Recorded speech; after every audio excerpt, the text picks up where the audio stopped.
Hello student, welcome once again. प्यारे बच्चों, पिछले वाले वीडियो में हमने टेस्ट पेपर 17 का क्वेश्चन नंबर 1 से लेकर के 10 तक आपको सॉल्व करना सिखाया था, कैसे सॉल्व करना है। इस वीडियो में हम लोग क्वेश्चन नंबर 11 से लेकर के जो आगे लास्ट हमारा 18th नंबर क्वेश्चन है ना, वहाँ तक सॉल्व करना सीखेंगे। देखो, अब जो क्वेश्चन आने वाले ना वो मैक्सिमम जो है चैप्टर नंबर 14 के हमारे जो पॉलीगॉन वाला चैप्टर है उसी से रिलेटेड क्वेश्चन दिए हुए हैं। तो अगर आपने चैप्टर नंबर 14 का वीडियो नहीं देखा है तो जरूर देख लेना। उस चैप्टर का मैंने पूरा का पूरा वीडियो पहले ही बना दिया है और लिंक आपको नीचे डिस्क्रिप्शन बॉक्स में प्रोवाइड करा दिया है। साथ ही में जो क्वेश्चन नंबर 1 से 10 तक का वीडियो बनाया मैंने ना, उसका लिंक भी आपको नीचे डिस्क्रिप्शन बॉक्स में मिल जाएगा और मैं कोशिश करूंगा ऊपर आई बटन में भी देने की। तो चलिए स्टार्ट करते हैं और इन क्वेश्चन को कैसे सॉल्व करना है वो सीखते हैं। तो जो 11th वाला क्वेश्चन है ये तो हमारा पैरेललोग्राम वाले चैप्टर से है कि the bisector of two adjacent angle of a parallelogram intersect, यानी कि किसी भी पैरेललोग्राम का जो अगर अपन एडजेसेंट एंगल देखें, अगल बगल के एंगल देखें, तो उनका जो बाइसेक्टर होगा वो एक दूसरे को कहाँ पर इंटरसेक्ट करेगा, यानी कितनी डिग्री के एंगल बना करके इंटरसेक्ट करेगा, ये पूछ रहा है। तो ये मैं आपको डायग्राम के थ्रू समझाता हूँ कि एक्चुअल में क्वेश्चन में कहा क्या गया है और उसे सॉल्व कैसे करना है। तो देखो, यहाँ पर हमने एक पैरेललोग्राम बना लिया है जिसके आमने सामने एक साइड इक्वल होते हैं, आपको पता ही है, और पैरेलल होते हैं। दूसरी चीज़ की जो इसका हमारा एंगल होता है ना, तो एडजेसेंट एंगल बोलते हैं इस वाले को और इस वाले को, इसको और इसको भी एडजेसेंट ही कहेंगे। अगल बगल का जो भी एंगल है वो एडजेसेंट कहलाता है। मैं इन दोनों का यूज़ कर रहा हूँ ताकि आपको अच्छे समझ में आ जाए। और इसमें रूल ये होता है कि जो भी एडजेसेंट एंगल होते हैं ना, उनको जब हम लोग आपस में प्लस करते हैं तो हमेशा 180 डिग्री ही आता है। तो यहाँ पर हमसे बोल रहा है कि जो एडजेसेंट एंगल है अगर उसका बाइसेक्टर किया जाए, यानी बीचों बीच से इधर से कट किया जाए और इधर वाले को भी बीचों बीच से ऐसे कट किया जाए, तो ये जो मिलेंगे एक दूसरे को, ये कितने डिग्री के एंगल में यहाँ पर मिलेंगे, ये वाला एंगल अपने से पूछ रहा है। तो एक्चुअल में यहाँ पर ये 90 डिग्री में मिलते हैं, लेकिन ऐसे ओरली बताने से तो होगा नहीं, याद भी नहीं कर सकते आप, इसको आपको सॉल्व करके दिखाना है। ठीक है, एग्जाम में तो वैसे अगर टिक द ऑब्जेक्टिव वाला है तो फटाक से 90 डिग्री मार देना। बाकी मैं आपको बताता हूँ कि एक्चुअल में 90 डिग्री में क्यों मिलते हैं, कैसे बता रहा हूँ। तो यहाँ पर हमारे पास सबसे पहले मान लो इसको हमारा एंगल नंबर ए है, ये एंगल बी है, इधर सी डी दे दो, ऐसे इसका जरूरत नहीं है, हम लोग बस ए और बी का यूज़ करेंगे। तो हम क्या जानते हैं कि एंगल ए में जब हम लोग एंगल बी प्लस करेंगे तो 180 डिग्री होगा। एडजेसेंट एंगल वाला हमारा रूल है, आप लोग स्टेटमेंट वगैरह लिखने के लिए अगर टीचर बोलते हैं कि नहीं आप सॉल्व करके दिखाओ तब करना, नहीं तो ऑब्जेक्टिव वाला क्वेश्चन है, बस शॉर्टकट में सॉल्व करके वहाँ पर टिक मार देना। ओके, तो ए और बी हमारा 90 डिग्री होता है। हमको क्या बोला है कि इसका बाइसेक्ट किया है ना, हमारा ए और बी तो है नहीं, ए को आधा कर दिया। बाइसेक्टर का मतलब क्या होता है, आधा कर देना। तो यहाँ पर हम लोग ए को 2 से डिवाइड दे देंगे तो ये बाइसेक्टर हो गया उसका। उस तरीके से बी को 2 से डिवाइड दे देंगे तो ये बी भी क्या हो गया, आधा हो गया। तो कभी भी इक्वल के लेफ्ट वाला अगर डिवाइड होता है ना तो राइट वाला भी नंबर डिवाइड हो जाता है। तो यहाँ पर से हम लोग इसको भी डिवाइड कर देंगे तो ये हो जाएगा हमारा कितना, यहाँ पर 2 हो जाएगा। तो अब देखो, आप लोग क्या करो कि किसी का भी एक का वैल्यू निकाल लो, यहाँ से एंगल ए का या एंगल बी का किसी का भी एक का वैल्यू निकालो दूसरे वाले को ट्रांसफर करके। जैसे मैं एंगल ए का निकाल लेता हूँ, यहाँ पर मैं एंगल a/2 रहने देता हूँ। इक्वल के उस साइड में 180 को जब 2 से डिवाइड देंगे तो कितना आएगा, 90 आ जाएगा। तो यहाँ पर 90 डिग्री लिख लेता हूँ। और ये जो मेरा b/2 है ना, इधर प्लस में है तो इधर जाकर के एंगल b/2 माइनस में हो जाएगा। यहाँ से हमने भी एंगल a का वैल्यू निकाला है, एंगल a/2 का, यानी कि एंगल a के बाइसेक्टर का। ओके, अब अपन क्या करेंगे कि हम लोग को यहाँ से a, ये वाला और ये वाला एक ट्रायंगल दिख रहा है ना, तो इस पॉइंट का नाम o दे दो आप लोग, तो AOB हमारे एक ट्रायंगल बन जाएगा। तो यहाँ पर आप लोग लिखो इन ट्रायंगल AOB। अब इस ट्रायंगल में हम लोग क्या करने वाले हैं, तो हम जानते हैं कि तीनों जो एंगल होता है उनका सम 180 डिग्री होता है। Sum of all the interior angle of a triangle is 180 degree. तो यहाँ से हम लोग अगर ये वाला, ये देखो इसका वैल्यू कितना है, a/2 है। ध्यान रखना ये एंगल a नहीं बन रहा है ना, ये एंगल a/2 बन रहा है, छोटा सा एंगल है, आधा एंगल है। तो अगर अपन एंगल a/2 में प्लस करते हैं एंगल b/2 और फिर उसमें प्लस करते हैं ये वाला एंगल O, तो तीनों का जो सम होगा 180 डिग्री होगा। ये हमारा रूल है, तीनों एंगल का सम। तो अब क्या करो, एंगल a/2 की जगह में उसका जो वैल्यू है ना वो पुट कर दो। तो इसी जगह पर आप लोग लिख दो 90 डिग्री माइनस में एंगल b/2 और फिर प्लस में ये वाला एंगल b/2 जो बचा हुआ है हमारे पास ये वाला, और ये प्लस में एंगल O इक्वल टू उस साइड में 180 डिग्री। बस यहीं से आपका आंसर आ जाता है। देखो, माइनस एंगल b/2 और प्लस के एंगल b/2 दोनों तो आपस में कैंसिल हो जाएंगे, बच जाएगा ये O डिग्री इधर, यानी एंगल O बच जाएगा और 90 डिग्री बच जाएगा। तो 90 को इधर हम लोग ट्रांसफर कर देते हैं तो एंगल O का वैल्यू निकल जाएगा। तो इधर हमारे पास 180 पहले से है, 90 के लेफ्ट में देखो हमारा प्लस की साइन है, कुछ नहीं, यानी कि प्लस में है ना 90, तो जब राइट में जाएगा तो ये माइनस का 90 हो जाएगा, ध्यान रखना। तो यहाँ से हमारा एंगल O कितना निकल गया, 90 डिग्री निकल गया। और एंगल O कौन सा एंगल है, वही एंगल है जिसके बारे में हमसे क्वेश्चन में पूछा गया था कि जब हम लोग इंटरसेक्ट करेंगे, दोनों को बाइसेक्ट करेंगे तो वो कहाँ पर इंटरसेक्ट करेंगे, तो 90 डिग्री के एंगल पर वो इंटरसेक्ट करते हैं। तो 11th नंबर का ऐसे सॉल्व करना है। चलिए, अब जो पॉलीगॉन से रिलेटेड क्वेश्चन है ना, वहाँ पर आपको कुछ फॉर्मुलाज जल्दी से मैं आपको रिवाइज करा देता हूँ। क्वेश्चन नहीं सॉल्व करते जाएंगे, उसी में फॉर्मूला पढ़ेंगे, अलग से नहीं पढ़ेंगे। चलिए क्वेश्चन नंबर 12 पढ़ते हैं।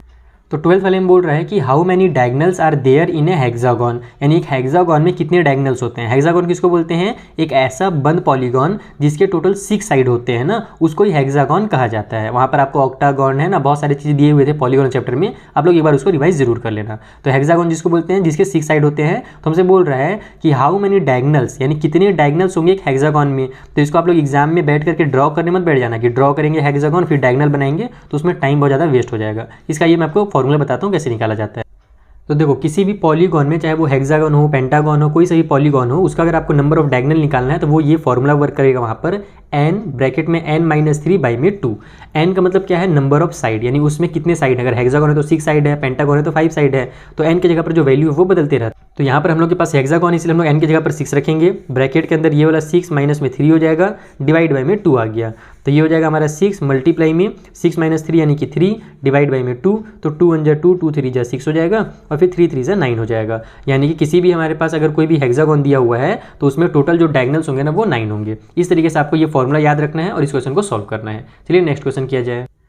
देखो नेक्स्ट क्वेश्चन हमसे बोल रहा है कि each interior angle of A polygon is 135 degree, यानी कि एक पॉलीगॉन है, उसमें हम लोग बताया नहीं कि वो कौन सा पॉलीगॉन है, हेक्सागन है, पेंटागन है, क्या है वो नहीं बता रहा, बस बता रहा है कि उसके जो इंटीरियर एंगल्स है वो 135 डिग्री के हैं। तो बताइए कि इसके कितने साइड्स होंगे। तो इसके लिए एक छोटा सा फॉर्मूला है, वो अगर याद करोगे तो तुरंत सॉल्व हो जाएगा। बाकी इसका कॉन्सेप्ट भी बहुत डिटेल में जो मैंने आपको चैप्टर में बताया था, चैप्टर 14 में, यहाँ पर हम लोग वो फॉर्मूला यूज़ करके तुरंत निकालेंगे इसका नंबर ऑफ साइड। तो देखो इंटीरियर एंगल निकालने के लिए हमारे पास एक फॉर्मूला होता है, वो होता है 180 ब्रैकेट में n-2/n। लेकिन यहाँ पर अपने को इंटीरियर एंगल दिया हुआ है, अपने को तो साइड निकालना है, नंबर ऑफ साइड, यानी कि ये n की वैल्यू निकालनी है। तो हम लोग क्या करेंगे, इंटीरियर एंगल की जगह पर 135 लिखेंगे जो अपने को दिया हुआ है, इक्वल टू साइड में 180, या फिर सॉल्व करते चलो 180, या फिर चलो एक बार लिख ही लेता हूँ, लिख दिया हूँ तो इस तरीके से यहाँ पर लिख लेते हैं। अब ये हो जाएगा हमारा 135 इक्वल टू साइड में 180 का n से मल्टीप्लाई होगा तो 180 ही आएगा, ठीक है। उसके बाद हमारा ये माइनस है तो माइनस की 180 n आएगा, सॉरी, और माइनस से साइन है तो माइनस की साइन लग जाएगी, और 18 जो हो जाएगा हमारा 36, और ये 0 उतर जाएगा, यानी कि 360 आ गया। पहले इसका इससे मल्टीप्लाई किए, फिर इसका हमने इससे मल्टीप्लाई किया। डिवाइड में जो n था ना उसको मैं इधर ट्रांसफर कर देता हूँ, क्योंकि ये डिवाइड में है तो इधर आकर के मल्टीप्लाई में हो जाएगा, तो ये हमारा 135 n हो जाएगा। डायरेक्ट मैंने क्या किया, यहाँ पर स्टेप्स कुछ मिस किए हैं, मिस मतलब कि स्किप किए हैं, और बस एक ही स्टेप में इसको मैंने डायरेक्ट ट्रांसफर कर दिया है ताकि हमारा टाइम बच सके। अब हम लोग करेंगे n को एक साइड, तो हमारा ये प्लस वाला बड़ा, देखो 180 n जो है ना ये बड़ा है और इधर प्लस में है। अगर मैं इसको इधर ले आता हूँ तो ये माइनस में हो जाएगा, फिर आंसर मेरा n जो है वो माइनस में आएगा, फिर मुझे माइनस से n को ट्रांसफर करना पड़ेगा। तो उतना काम बढ़ाने से अच्छा है कि मैं छोटा वाला नंबर इधर ले जाता हूँ, 360 को इधर ले आता हूँ। तो 360 जो इधर माइनस में था, इधर आकर के प्लस का 360 हो जाएगा, इक्वल को साइड में 180 n पहले से है, ये जो 135 है ये इधर जाकर के 135 n माइनस का हो जाएगा। तो यहाँ से हमारा 360 इक्वल टू हो जाएगा, 80 में से 40 माइनस होता तो हमारा आता कितना आ जाता, 40 आ जाता, और 5 और हम लोग यहाँ पर छोड़ दे रहे हैं तो यानी कि हमारा 45 आ जाएगा। तो 45 n हो गया इस साइड में। अब अपने को n की वैल्यू चाहिए तो 45 को इधर ट्रांसफर कर दो, यहाँ पर मैं बगल में सॉल्व कर लेता हूँ। तो ये 360 डिवाइड बाई में 45 हो जाएगा, इक्वल को साइड में इक्वल n बच जाएगा। दोनों 9 से कट हो रहे हैं तो पहले 9 से कट कर लो, 9 5 जा 45, 9 4 जा 36, 0 का 0 उतर गया, 5 1 जा 5, 5 8 जा 40। तो 8 इक्वल टू n लिखो या n इक्वल टू 8 लिखो, बात एक ही है, यानी कि जो नंबर ऑफ साइड होगी ना वहाँ पर वो 8 होगी। चलिए जो फिल इन द ब्लैंक्स के क्वेश्चन है उनको सॉल्व किया जाए।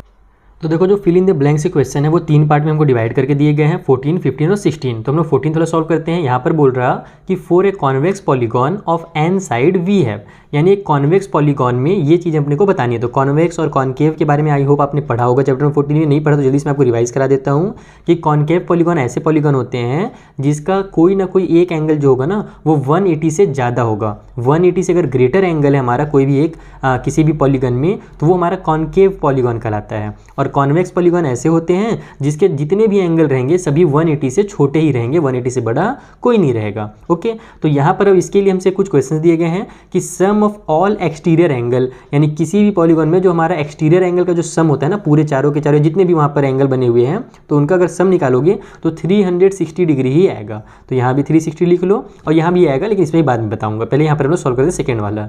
सम ऑफ ऑल इंटीरियर एंगल्स, यानी कि जितने भी इंटीरियर एंगल्स है अब उसका जो सम होगा वो चेंज होते रहेगा। जाएगा, जितने नंबर ऑफ साइड रहेंगे उस हिसाब से सम ऑफ इंटीरियर एंगल जो होगा वो चेंज होगा। अगर 3 साइड है तो 180 होगा, 4 है तो 360 होगा। तो वो निकालने के लिए क्या फॉर्मूला लगता है, तो उसके लिए हमारा लगता है n-2 मल्टीप्लाई में 180 डिग्री, ये फॉर्मूला है। नंबर ऑफ साइड जितने भी रहेंगे उस पॉलीगॉन में वो लिखो यहाँ पर आप लोग, उसमें से माइनस कर दो 2 को और फिर जितना भी आंसर आएगा उसका मल्टीप्लाई कर दो 180 से, तो आपका आंसर आ जाएगा। जैसे मान लो अपन एक लिखते हैं ट्रायंगल, ट्रायंगल में हम लोग जानते हैं ना कि 180 डिग्री होता है सभी इंटीरियर एंगल का सम।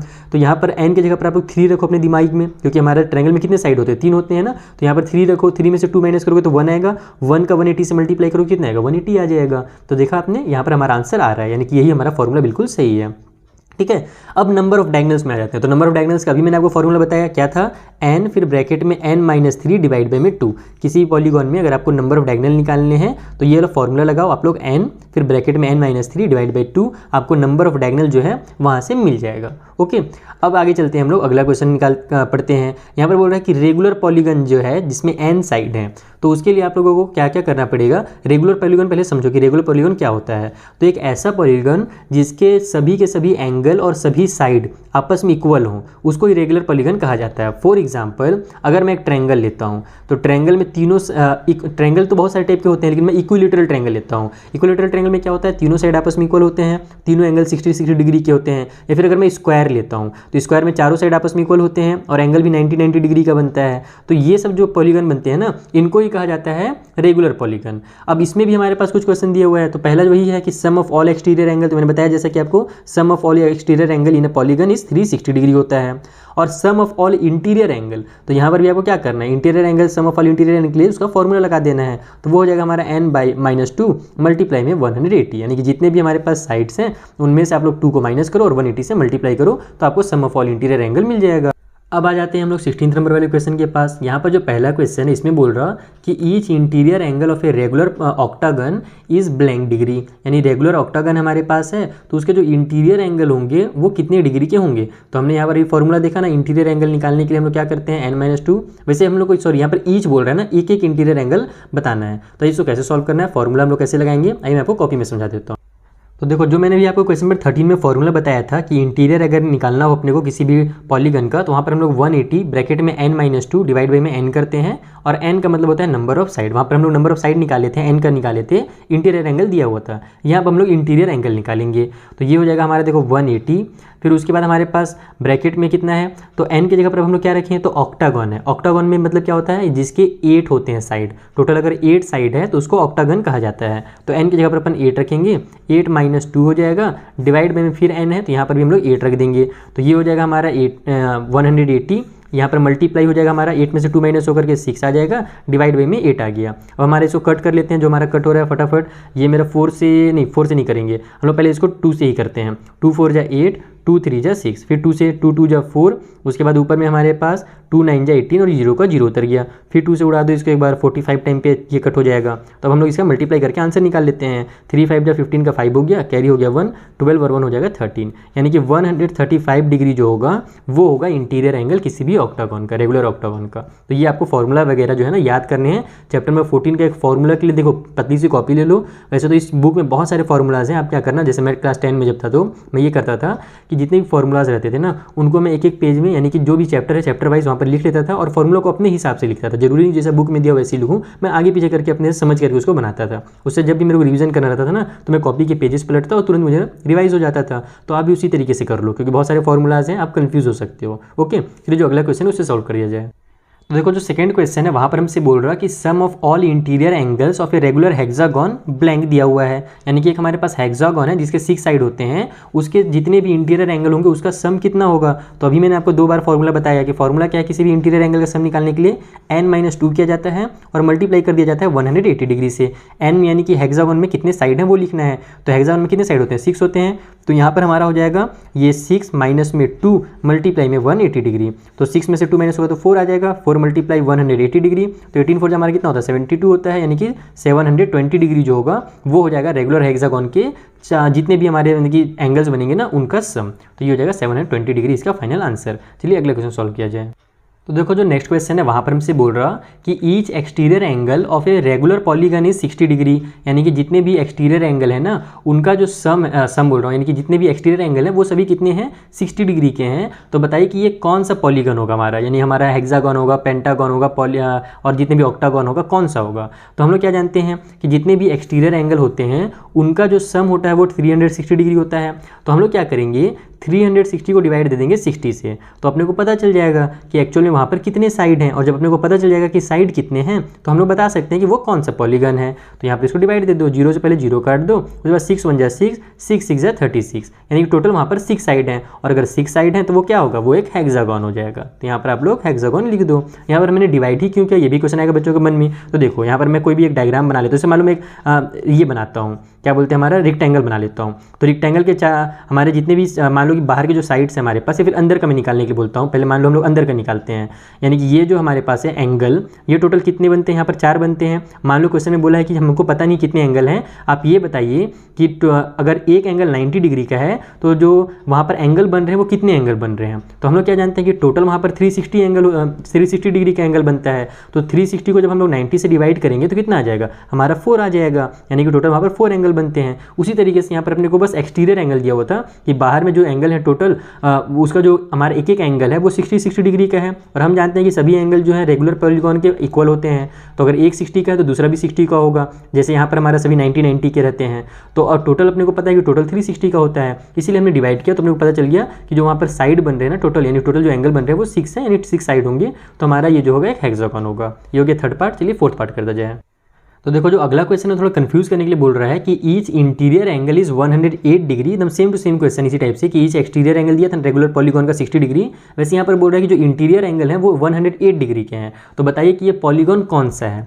तो हम लोग क्या जानते हैं कि इंटीरियर एंगल और एक्सटीरियर एंगल दोनों को अगर अपन प्लस करते हैं तो दोनों का जो सम आता है वो हमारा 180 डिग्री आता है। जैसे मान लो कि मेरा एक हमने यहाँ पर डायग्राम बना लिया ट्रायंगल का, यहाँ पर हमारा एक्सटीरियर एंगल बन रहा है, तो यहाँ पर जो एंगल बनेगा और यहाँ पर जो एंगल बनेगा, इन दोनों का सम कितना होगा, 180 ही होगा। कभी भी इंटीरियर एंगल और एक्सटीरियर एंगल का जो सम होता है ना, चाहे कैसा भी पॉलीगॉन हो, 180 ही होता है। तो हम लोग क्या करेंगे, पहले एक्सटीरियर एंगल पता कर लेंगे। अगर एक्सटीरियर एंगल पता चल गया तो इस वाले मेथड से हम लोग वहाँ पर नंबर ऑफ साइड निकाल सकते हैं। तो यहाँ पर अब हम लोग जानते क्या है कि एक्सटीरियर एंगल दिया नहीं हुआ है, तो उसके बदले में x लिख लेता हूँ। तो 108 प्लस में x अगर हम लोग करेंगे तो 180 डिग्री आएगा। तो यहाँ से x की वैल्यू निकालने के लिए क्या करना पड़ेगा, 180 में से 108 को माइनस करना पड़ेगा, इधर जाकर ट्रांसफर हो जाएगा। तो यहाँ से हमारा आ जाएगा 80 में से अगर 10 माइनस होता तो 70 आता, तो 8 माइनस हो रहा है तो 72 डिग्री आएगा, यानी कि जो मेरा एक्सटीरियर एंगल है ना वो 72 डिग्री का है। अब अपने को एक्सटीरियर एंगल पता चल गया है, और हम लोग क्या जानते हैं जो टोटल सम होता है एक्सटीरियर एंगल का किसी पॉलीगॉन का वो 360 होता है। तो यहाँ पर हम लोग फिर से यही वाला रूल अपना अप्लाई करेंगे, 360 को डिवाइड दे देंगे एक्सटीरियर एंगल यानी कि 72 से, तो अपने को नंबर ऑफ साइड पता चल जाएगा। चलो डिवाइड दे दो, ये मेरा 12 से हो रहा है, 12 6 हमारा 72, और 12 के टेबल में 3 टाइम पे 36 आता है। उसके बाद अब 6 1 जा 6 और 6 5 जा 30, तो कितना आ गया हमारा 5 आ गया। तो नंबर ऑफ 5 जो होते हैं वो कौन से पॉलीगॉन में होते हैं, तो वो हमारे पेंटागन में होते हैं। यानी कि इस टाइप से अगर हमारे पास एक पॉलीगॉन है जिसका इंटीरियर एंगल 108 डिग्री का है तो वो हमारा एक पेंटागन होगा। ये हो गया हमारा क्वेश्चन नंबर 4 भी सॉल्व। चलिए लास्ट क्वेश्चन सॉल्व किया जाए। देखो जो लास्ट क्वेश्चन है वहाँ पर हमसे नंबर ऑफ डायगोनल पूछ रहा है एक पेंटागन का। ये पेंटागन हैज़ ब्लैंक डायगोनल्स। तो यहाँ पर मैं आपको फॉर्मूला बता देता हूँ, कुछ काम आपको खुद से भी करने चाहिए क्योंकि मैं चाहता हूँ कि आपका कॉन्सेप्ट अगर क्लियर है तो आप खुद से सॉल्व कर लो। तो नंबर ऑफ डायगोनल वाला फॉर्मूला मैंने आपको क्या बताया था, n फिर ब्रैकेट में n-3 डिवाइड बाई में 2, ये मैंने फॉर्मूला बताया था ना, बस इसी फॉर्मूला में यहाँ पर अप्लाई करो। माइनस होगा ना, ध्यान रखना गलती से प्लस बन गया है। तो n फिर ब्रैकेट में n-3 डिवाइड बाई 2, n के जगह पर आप लोग क्या करना, पेंटागन में 5 साइड होते हैं तो n की जगह पर दोनों जगह 5 लिख देना और इसको सॉल्व करना और मुझे बताना कि सर इतना आंसर आया, जो नंबर ऑफ डायगोनल थे पेंटागन में वो इतने थे। ये मुझे आप कमेंट बॉक्स में बताओ। चलिए जो अगला क्वेश्चन है उसे सॉल्व करते हैं। तो देखो अब हमारे पास ट्रू फॉल्स के क्वेश्चन आ गए हैं, जिसमें पहला क्वेश्चन जो है पैरेललोग्राम से रिलेटेड है। इसमें बोल रहा कि the diagonals of a parallelogram are equal. जो डायगोनल होते हैं पैरेललोग्राम के वो इक्वल होते हैं, तो बिल्कुल गलत बात है। जैसे मान लो मैं एक पैरेललोग्राम ऐसे बना लेता हूँ तो इसका एक डायगोनल बड़ा होगा दूसरा वाला छोटा होगा, ये इक्वल नहीं होगा, तो ये हमारा फॉल्स है। ठीक है, उसके अलावा अगर हम लोग एक स्क्वायर वाला ले लेते हैं, अगर स्क्वायर लेते हैं ना तब उस कंडीशन में हमारा होता, लेकिन हमने से तो यहाँ पर स्क्वायर तो बोला नहीं, हमने से पैरेललोग्राम बोला है, तो पैरेललोग्राम के जो डायगोनल्स होंगे वो इक्वल बिल्कुल नहीं होंगे। जो अगला क्वेश्चन उसमें क्या बोल रहा है, तो इसमें बोल रहा है कि the diagonals of a rectangle are perpendicular to each other, यानी कि अगर हम लोग एक रिक्टेंगल बना लेते हैं तो इसके जो डायगनल्स होंगे वो एक दूसरे के लिए परपेंडिकुलर होंगे, यानी कि 90 डिग्री पे एक दूसरे को कट करेंगे। तो ऐसा बिल्कुल नहीं है। 90 डिग्री पे कट कब करते हैं, जब हमारे पास एक रोम्बस रहता है। जैसे देखो मैं एक मान लो इस तरीके से एक रोम्बस बना लूँ, ठीक है, तो इसमें जो हमारा एंगल होता है वो 90 डिग्री में कट होता है। इस टाइप से क्वेश्चन हमने आपको पिछले वाले वीडियो में बताया था। क्वेश्चन में मेरे हिसाब से 10 था या फिर जो भी था, रोम्बस से रिलेटेड 2-3 क्वेश्चन हमने यहाँ पर सॉल्व किए थे पिछले वाले वीडियो में टेस्ट पेपर में, ठीक है। तो रोम्बस जो होता है वो 90 डिग्री का बनाता है एंगल, हमने प्रूव भी किया था। लेकिन यहाँ पर जो रिक्टेंगल है वो नहीं रहता। परपेंडिकुलर का मतलब होता है एकदम सीधा लाइन, ऐसे ऐसे,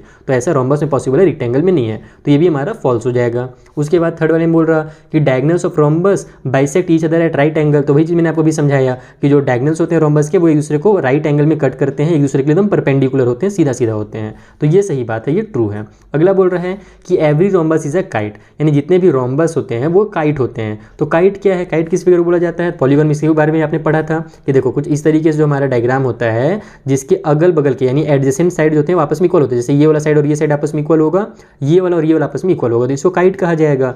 तो रोम्बस भी तो ऐसे ही होता है ना, बस रोम्बस के साथ खासियत ये है कि उसके चारों साइड इक्वल होते हैं। तो अगर चारों साइड इक्वल है इसका मतलब अगल बगल के भी तो इक्वल होंगे ना, तो इसका मतलब कि हम लोग काइट को रोम्बस कह सकते हैं, लेकिन रोम्बस को काइट हम लोग नहीं कह सकते। लेकिन सॉरी, रोम्बस को काइट कह सकते हैं लेकिन काइट को रोम्बस नहीं कह सकते, क्योंकि जो काइट है इसके चारों साइड आपस में इक्वल नहीं है। तो काइट कहलाएगा, रोम्बस नहीं कहलाएगा। लेकिन रोम्बस के अगल बगल के जो साइड्स हैं वो इक्वल हैं, तो ये हमारा काइट कहला सकता है। रोम्बस को काइट कहा जा सकता है लेकिन काइट को रोम्बस नहीं कहा जा सकता। Is it clear? सिर्फ जो लास्ट क्वेश्चन है जहाँ पर अपने कुछ बनाना पड़ रहा है वो भी बना लेते हैं। इसमें बोल रहा है कि कंस्ट्रक्ट कीजिए क्वाड्रिलेटरल जिसका नाम रहेगा PQRS। उसमें PQ जो होगा 4.2 सेंटीमीटर का बनेगा। एक एंगल दे दिया गया है PQR, एक और एंगल दे दिया गया है QPS 120 डिग्री।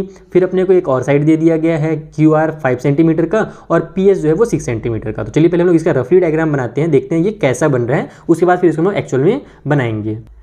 तो देखो ये चीज़ें हमें दी गई हैं, PQ, QR, PS, ये 3 साइड दिया हुआ है, 2 एंगल दिया हुआ है। हम लोग कोशिश करेंगे कि जो एंगल रहे ना वो नीचे नीचे में बने, क्योंकि अगर ऊपर में एंगल बनने लगता है ना, जैसे मान लो हमारा एक डब्बा में बनाता हूँ, जैसे मान लो ये मैंने एक लाइन बनाया, कोई भी एक लाइन बना लिया, तो अगर यहाँ पर और यहाँ पर एंगल बनाना रहता है ना तो उसको बनाने में आसानी होता है, वीडियो में भी आसानी से आपको समझ में आएगा। और ऊपर ऊपर अगर एंगल बनाऊंगा ना तो उसमें थोड़ा कन्फ्यूजिंग हो जाएगा। तो हम लोग कोशिश करेंगे कि एंगल हमारा इधर ही बने। अगर अब दिया ही रहेगा उल्टा साइड तो हम लोग नहीं कर सकते, तो हम लोग पहले देखते हैं कि हमको एंगल Q दिया हुआ है, ठीक है, और यहाँ पर एंगल P दिया हुआ है। बीच बीच में जो दिया हुआ है ना यही उसका एंगल का नेम है। तो हम लोग क्या करते हैं कि यहाँ पर मान लो मैं P वाला रख लेता हूँ, इधर वाले का नाम दे देता हूँ मैं Q। तो इससे फ़ायदा क्या होगा कि मेरा PQ जो साइड है 4.2 सेंटीमीटर का वो नीचे आ जाएगा। और उसके बाद मैं यहाँ पर जो QPS है 120 डिग्री का मैं यहाँ पर बना लूँगा, ठीक है, P की तरफ ये QPS बना लूँगा। आप चाहो तो इधर भी P रख सकते हो, इधर भी Q रख सकते हो, किधर भी कर सकते हो, आगे पीछे कर लो डायग्राम। बस थोड़ा सा जो मेरा इधर जाएगा वो आपका उधर जाएगा, इसी टाइप से बनेगा और कुछ नहीं बनेगा, ठीक है, और बाकी सही कहलाएगा। तो हम लोग मैं क्या बता था कि यहाँ पर जो मेरा एंगल QPS बनेगा ये वाला, इसको मैं 120 दे देता हूँ। तो अब QPS बनाने के लिए इसको मेरे को क्या करना पड़ेगा, QPS, तो ये Q हो गया, ये P हो गया। इधर मुझे जो लाइन जाएगा ऐसे 120 तो थोड़ा सा तिरछा जाएगा वैसे, है ना, तो ये जो इधर मेरा पॉइंट आएगा इसका नाम S देना पड़ेगा, तब मेरा ये QPS 120 डिग्री का कहलाएगा। अब हम लोग देखते हैं P और S की जो लेंथ है वो कितनी है। तो P और S की लेंथ 6 सेंटीमीटर है, तो इसको हम लोग 6 सेंटीमीटर वो आर्क वगैरह कट करके बनाएंगे, ठीक है। उसके बाद अब इधर Q वाले की तरफ मेरे एंगल कितना बन रहा है, 60 डिग्री का बन रहा है। तो यहाँ पर मैं 60 डिग्री का बनाऊंगा, थोड़ा सा छोटा बनेगा, वो इधर आएगा एंगल क्योंकि इसकी तरफ झुका हुआ रहेगा, ओके। तो इसका नाम फिर हो जाएगा PQR। तो PQ है, इधर वाले पॉइंट का नाम R रख देंगे और ये मेरा PQR हो जाएगा। और QR की जो लेंथ है वो भी अपने को 5 सेंटीमीटर दी हुई है, तो यहाँ पर 5 सेंटीमीटर लिख लेता हूँ और फिर हम लास्ट में इन दोनों लाइन को मिला देंगे तो ऑटोमेटिक मेरा क्वाड्रिलेटरल बन जाएगा। इसको हम लोग को मेजर करने की जरूरत है ही नहीं क्योंकि वो दिया भी नहीं है। चलिए जल्दी से इसको हम लोग ड्रॉ करते हैं। अब ड्रॉ करने के लिए सबसे पहले आपके पास एक प्रोटेक्टर होना चाहिए, प्रोटेक्टर बोल रहा हूँ, एक स्केल होना चाहिए हमारे पास, और एक हमारे पास ये कंपास और पेंसिल होनी चाहिए, तभी आपसे अच्छे से ड्रॉ होगा, ठीक है। तो हम लोग सबसे पहले क्या करेंगे, ये जो नीचे वाली हमारी लाइन है 4.2 सेंटीमीटर की, इसको ड्रॉ करेंगे। तो मैं यहीं पर नीचे में ड्रॉ करता हूँ, ये मेरा 4.2 अप्रॉक्स यहाँ पर आएगा। देखो ये 4.2 है ना, तो यहाँ से मैं ऐसे लाइन ड्रॉ कर देता हूँ। थोड़ा सा अगर आगे पीछे भी होता है ना तो उसको उतना टीचर चेक नहीं करते हैं, एग्जैक्ट नहीं दम होता है कभी भी। तो ये 4.2 बन गया। अब अपने को इधर बनाना है 120 डिग्री का, इधर बनाना है 60 डिग्री का, तो उसके लिए हम लोग इसी का यूज़ करेंगे। देखो कैसे बनाना रहता है, आप क्या करो, इसमें पॉइंट रखो और यहाँ पर एक पहले तो सेमी सर्कल ड्रॉ करो छोटा सा। ओहो, मेरे को ना वीडियो बनाते समय ना ये जो पॉइंट करना बहुत दिक्कत होता है। अगर मैं अच्छे से पॉइंट करूँगा तो कैमरा ही लेगा और आपको दिखेगा नहीं फिर, और अगर अच्छे से नहीं करूँगा तो मेरा हाथ हिलेगा। बड़ा समस्या है जीवन में, कोई बात नहीं, होता है। तो इस तरह से आपको पहले कट कर लेना है। उसके बाद क्या करना है कि ये वाला जो हमारा पॉइंट है इसमें अपने कंपास को ऐसे रखना है और एक बार आर्क कट करना है। तो ये जो हमारा एंगल बनेगा ना, ये पहला वाला एंगल, ये मेरा बन गया 120 डिग्री का, सॉरी 120 बोलो 60 का। अगर मैं इसको इधर से ऐसे मिलाता हूँ तो ये यहाँ से ऐसे मिलते हुए जो लाइन जाएगा वो 60 का बनेगा। तो मैं बना ही लेता हूँ पहले 60 का। देखो ये वाला पॉइंट पकड़ो जो कट किया आपने आर्क, और ये वाला यहाँ से पॉइंट, इनको ऐसे मिला करके बड़ी सी लाइन बना लो। अभी 5 सेंटीमीटर नापना नहीं ना, ध्यान रखना, वो आर्क कट करके नापा जाता है। तो मैं इसको ऐसे बड़ा सा भी एक लाइन ड्रॉ करता हूँ, ठीक है। तो यहाँ पर मेरा ये जो है 60 डिग्री का एंगल बन गया। अब हम लोग क्या करेंगे, इधर 120 डिग्री का बनाएंगे। तो वो कैसे बनेगा, तो उसके भी वही है, 60 का 2 बार बना दो। तो इसमें रखो ऐसे एक सेमी सर्कल बनाओ। ध्यान रखना कि जब आप एंगल बनाते हो तो उस टाइम पे ना ये बार बार, जैसे मान लो कि मैंने जो सेमी सर्कल बनाया है ना, तो ये उतना ही होना चाहिए। अब इसको मैं छोटा बड़ा कर दूंगा ना तो मेरा गलत आ जाएगा, इसलिए आपको बस जितना बड़ा आपने सर्कल बनाया है उतना ही रखना है। अब यहाँ पर रखेंगे, और अगर मैं इधर एक कट करता हूँ तो अब यहाँ से अगर मैं ऐसे लाइन ले जाऊँगा ना, मान लो ऐसे घुमा के ऐसे ले जाऊँगा तो 60 डिग्री का बन जाएगा। मुझे 60 तो चाहिए नहीं, 120 चाहिए। तो अब मैं 60 में फिर से रखूँगा और फिर से एक और लाइन कट करूँगा। तो अब जो मेरा एंगल बनेगा, यहाँ से अगर मैं इसमें से ऐसे क्रॉस कराता हूँ तो मेरा 120 का बनेगा। देखो कुछ इस तरीके से मैं दिखा रहा हूँ आपको भी। ये मैंने रखा इसमें ऐसे, हाँ। अब मैं एक बड़ा सा लाइन ड्रॉ कर देता हूँ। तो अब जो मेरा एंगल बना 120, इसमें मैं लिख भी देता हूँ कि ये वाला जो मेरा है 60 डिग्री का है, ये वाला जो मेरा बड़ा एंगल है यहाँ पर ये 120 डिग्री का है। ओके, अब आपको क्या करना था, इसका नाम दे देना है P, इसका नाम दे देना है Q। हमने 4.2 सेंटीमीटर लिया था तो 4.2 सेंटीमीटर यहाँ पर लिख भी देना है। अब P से लेकर के हमारा जो S तक इधर आया था लाइन, वो कितने सेंटीमीटर का था, 6 का था। तो अब काम खत्म हो गया, मैंने आपको बस यहाँ पर अब मिलाते जाना है और आर्क कट करते जाना है। तो पहले 6 सेंटीमीटर का हम लोग बना लेते हैं। इसमें देखो ये मैं यहाँ पर ऐसे रखूँगा और इसको ऐसे यहाँ से यहाँ तक 0 में ले जाऊँगा। तो ये 6 सेंटीमीटर आ गया मेरे कंपास में। अब मैं P में रख करके 6 सेंटीमीटर का आर्क कट करूँगा इस लाइन में। तो ये मेरा लाइन एक्चुअली में थोड़ा छोटा हो गया 6 से, कोई बात नहीं, उसको हम लोग बड़ा कर लेंगे। और उसके बाद हम लोग क्या करेंगे, इधर वाला जो हमारा QR था वो कितना था, 5 सेंटीमीटर था ना, तो इधर भी 5 सेंटीमीटर में आर्क कट कर लेते हैं, फिर लाइन बड़ा करते रहेंगे। तो ये हमारा हो जाएगा इस तरीके से 5 सेंटीमीटर। ओके, तो यहाँ पर आप लोग रखो इसको Q में और 5 सेंटीमीटर का लाइन कट करो। तो ये हमारा एग्जैक्ट आ जाएगा अच्छे से। एक सेकेंड, सीधा आ जा भाई, मत हिल इतना। ये ऐसे हो गया 5 सेंटीमीटर। अब हम लोग के पास ये थोड़ा सा लाइन छोटा हो गया है ना, तो इसको आप लोग बड़ा बना दो। जरूरी नहीं कि एकदम वहीं पर ले जाकर एकदम सटाओ, उससे आप आगे भी ले जा सकते हो कुछ इस तरीके से। हमको क्या है मतलब है, इस पॉइंट से मतलब है, इस वाले पॉइंट से और इस वाले पॉइंट से। अब दोनों को मिला दो तो ये मेरा एक क्वाड्रेटर बन जाएगा ऐसे। अब इसका नाम भी आप लोग दे दो, ये PQ हो गया है। इधर अपने को क्या नाम देना था, R नाम देना, तो इधर R दे देते हैं। और इधर हम लोग S लिए थे तो इधर S दे देते हैं। तो PS जो है मेरा वो 6 सेंटीमीटर का हो गया, और इधर जो मेरा QR है वो 5 सेंटीमीटर का हो गया। बस खेल खत्म, पैसा हजम। इसी तरीके से आपको कंस्ट्रक्शन करना है। मैंने एकदम डिटेल में आपको बाकी एक्सरसाइज में बता ही दिया है। अगर कुछ भी डाउट हो तो इंस्टाग्राम, टेलीग्राम जिंदाबाद, उनका लिंक नीचे डिस्क्रिप्शन बॉक्स में है, आइए हमसे पूछिए, अपने डाउट्स को क्लियर कीजिए। चलिए मिलते हैं हम लोग नेक्स्ट वीडियो में, तब तक के लिए थैंक यू फॉर वॉचिंग।